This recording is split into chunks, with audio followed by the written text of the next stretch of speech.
My name is David. At 28, I believed I had everything a man could ask for. A stable job, a loving family, and a beautiful fiancée named Vanessa.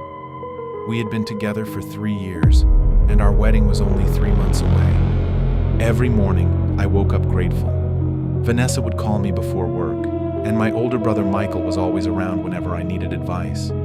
He wasn't just my brother, he was my best friend. If someone had told me those two people would become the reason my life changed forever, I would have laughed.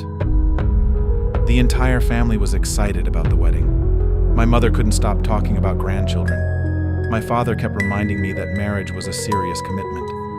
Michael volunteered to help with everything. He drove Vanessa to appointments whenever I was busy. At the time, I thought he was simply being supportive. Looking back now, the signs were there.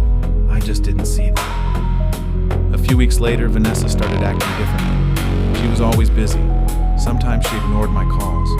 Whenever I asked where she was, she had an answer ready.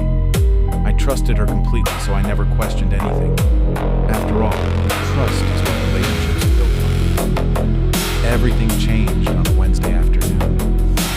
I was finishing a report when my phone vibrated. It was a message from an unknown number.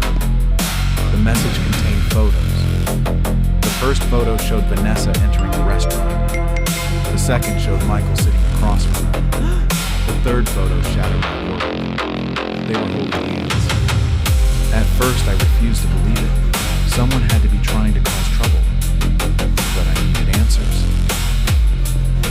For the next week, I quietly observed. I noticed late-night calls, secret meetings, excuses that didn't make sense. Eventually, the truth became impossible to ignore. My fiancé and my brother were having an affair. That night, I sat alone in darkness. I replayed every memory in my head, every family gathering, every smile, every promise. I felt anger. I felt heartbreak. But most of all, I felt disappointment. Not because they betrayed me, because they lied to me. Most people would have confronted them immediately. Most people would have fought. But I made a different choice.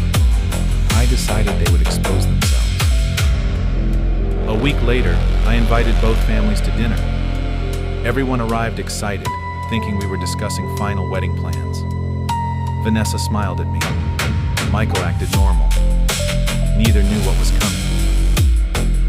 After dinner, I stood up. I connected my phone to the television. The room fell silent. Photo after photo appeared on the screen.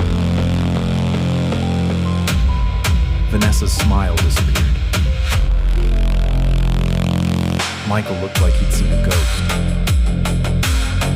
Nobody spoke. My mother started crying. My father couldn't believe what he was seeing. Vanessa tried to explain. Michael tried to justify himself. I listened quietly. Then I said something that shocked everyone. I forgive you. Removed my engagement ring. I placed it on the table. Then I looked at them both. You deserve each other. Without another word, I walked out. The following months weren't easy. I focused on improving myself. I worked harder. I exercised. I traveled. Slowly, the pain became a lesson instead of a wound. A year later, I heard news about Michael and Vanessa. Their relationship wasn't as perfect as they imagined. The trust they destroyed eventually became the trust they couldn't build. Arguments replaced excitement. Regret replaced happiness. 2 years later, I met someone named Sarah. She was kind, intelligent, and honest. Unlike my past relationship, there were no secrets, no games, no lies.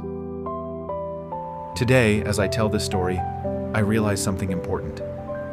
The people who betray you don't ruin your life. They reveal who doesn't belong in it. Losing my fiancé and my brother felt like the end, but it was actually a new beginning. And if I could go back in time, I wouldn't change a thing. Because sometimes the worst betrayal leads you to the best chapter of your life.